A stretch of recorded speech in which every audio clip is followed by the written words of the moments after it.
Welcome to the Living Artist Podcast. I'm your host, Preston M. Smith.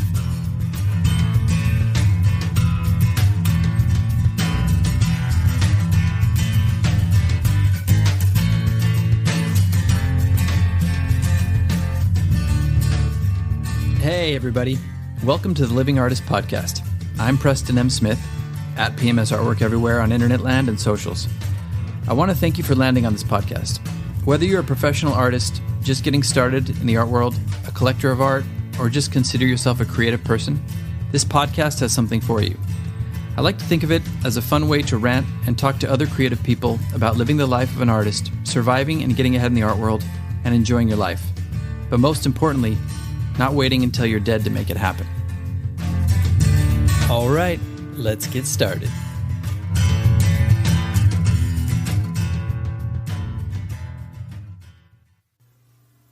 Welcome back to the show. This is your friend, Eckhart. Just ease back into your chair. Feel your hands. Feel your body. Feel your presence. I hope you've been able to clear your mind, for we are going to sit in silence.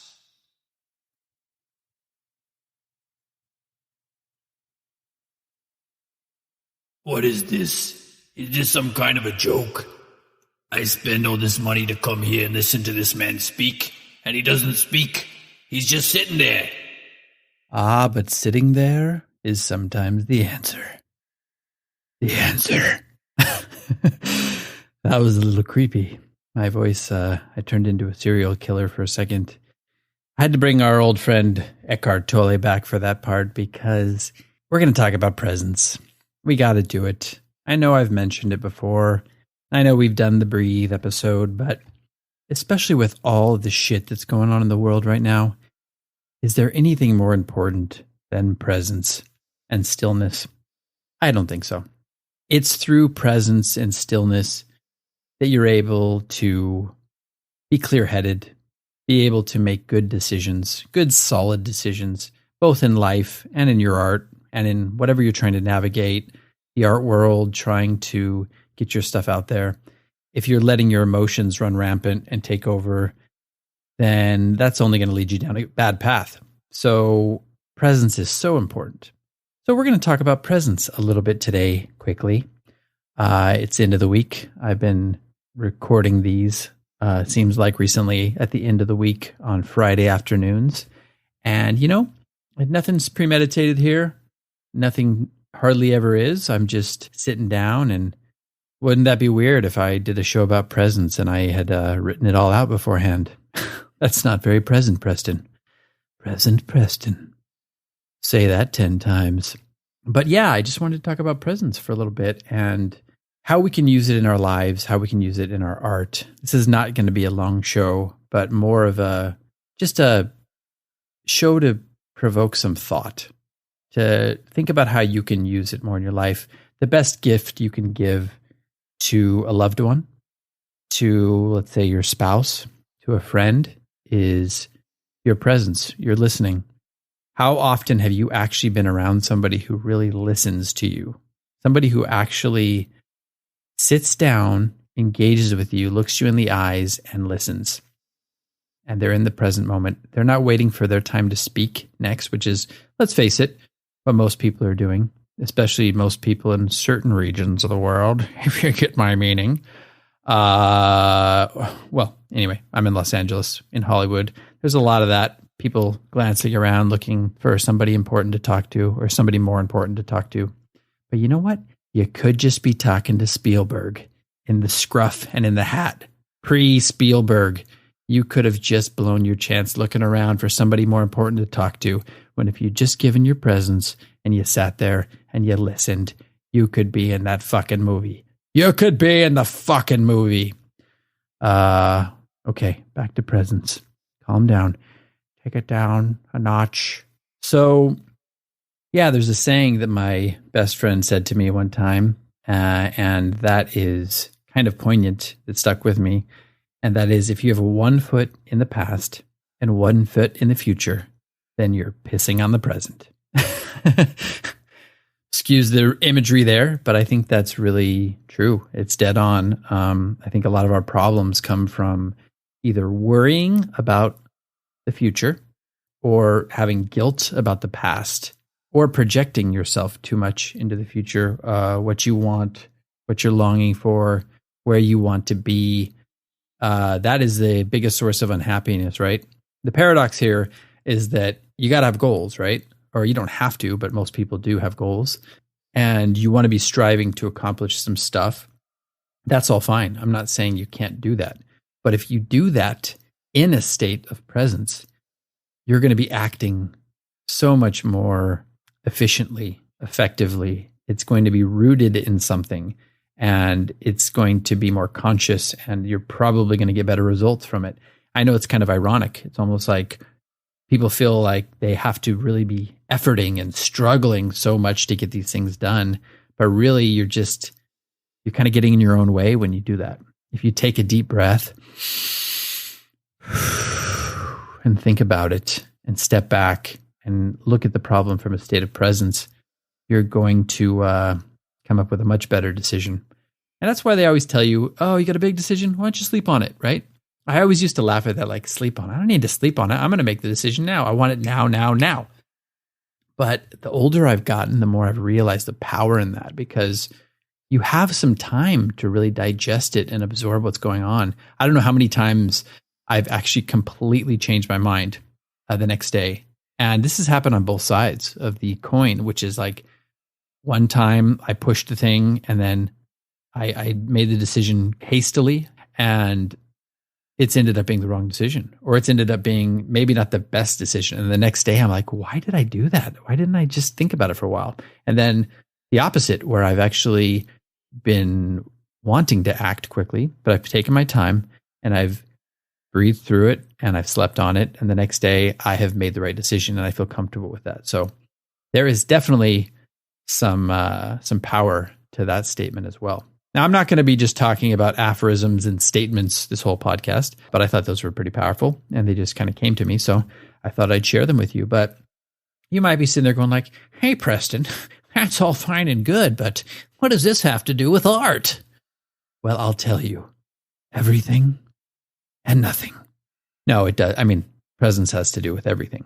But if you want a specific example of how this applies to your art, well, when I used to paint, I used to come up with ideas, right? And I'd have a very specific conception of what I wanted to paint.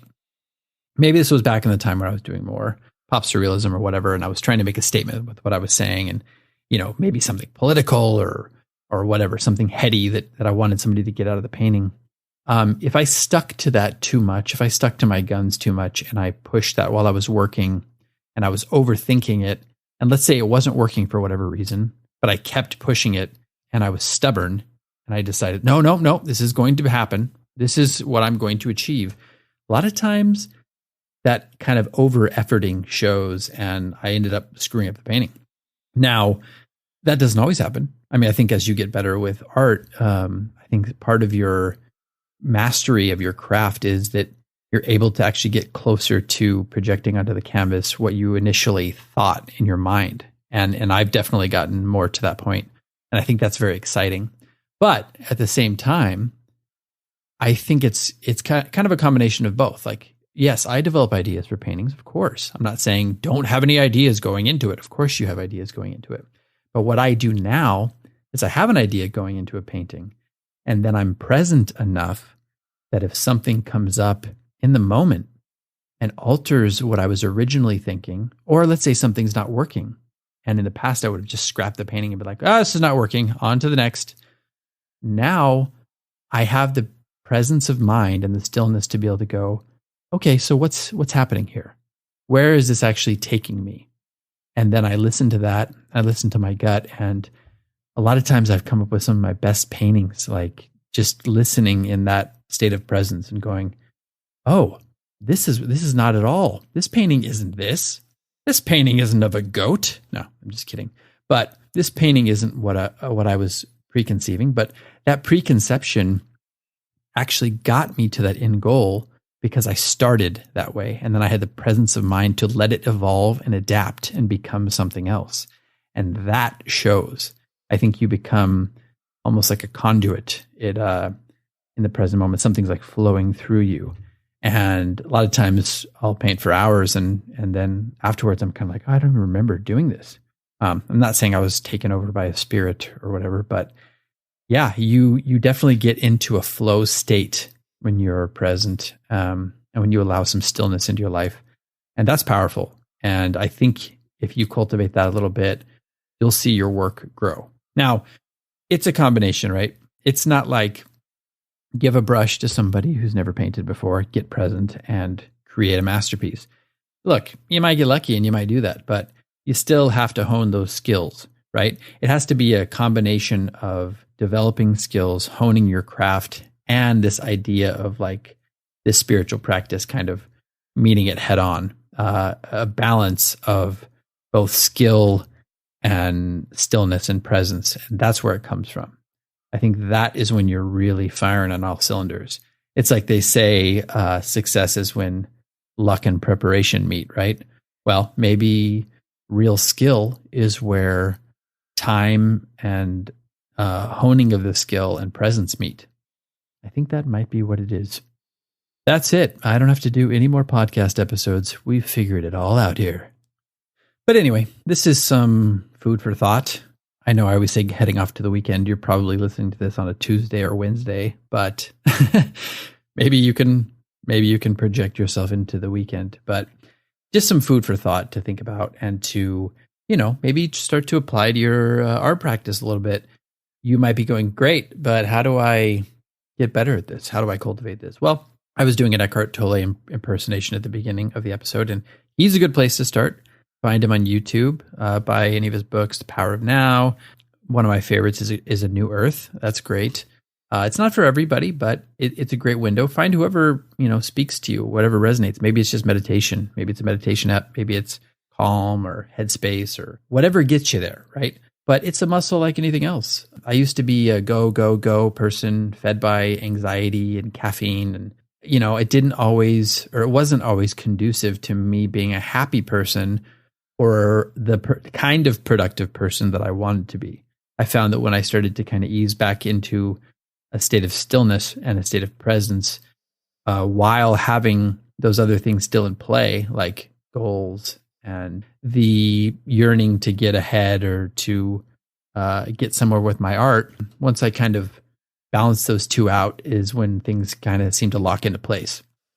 So if you need to learn how to meditate, you can do that. I have a great episode before called Breathe With Me, where I do a guided meditation. That's a great way to kind of experience some of that, see if that works for you. And if it doesn't work for you, explore some other things. But I think you're going to find that this helps you in your art practice.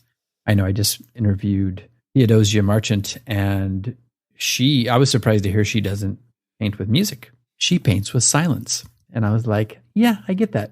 Because stillness is what I'm talking about, presence. I'm able to kind of lock into a state of presence and stillness when I'm creating through music, but maybe you just need silence. I think that's beautiful. So different strokes for different folks, people, but find your way, your gateway into some stillness and try your hand at some new creations in that state. I think you'll be happy with what you get. Look forward to hearing from y'all on social media, on socials, and email, wherever you can contact me. Maybe you just shout at me from the car driving by rapidly. That always works. But yeah, I'd love to hear from you and see your thoughts on this, hear your thoughts on this. I can also see thoughts in my state of presence. That's another reason to develop this. No, but to hear your thoughts on this topic. And maybe you try it out and it works for you. Love to hear some success stories, even if that's just a cool painting. Take it easy, everybody. And if nothing else, do this for your state of mind right now. I know we're all dealing with so much, bombarded by climate change, the pandemic, political madness, racism, and fire NATOs. Come on, people. We've got fire NATOs to deal with right now. My wife and I we just lived through the highest recorded temperature ever in Los Angeles County. It was about a mile from us, 121 degrees. So that was fun on our anniversary. But yeah, so if anything can get you through all this madness, it is presence and stillness. So I hope you enjoyed it and look forward to the next episode.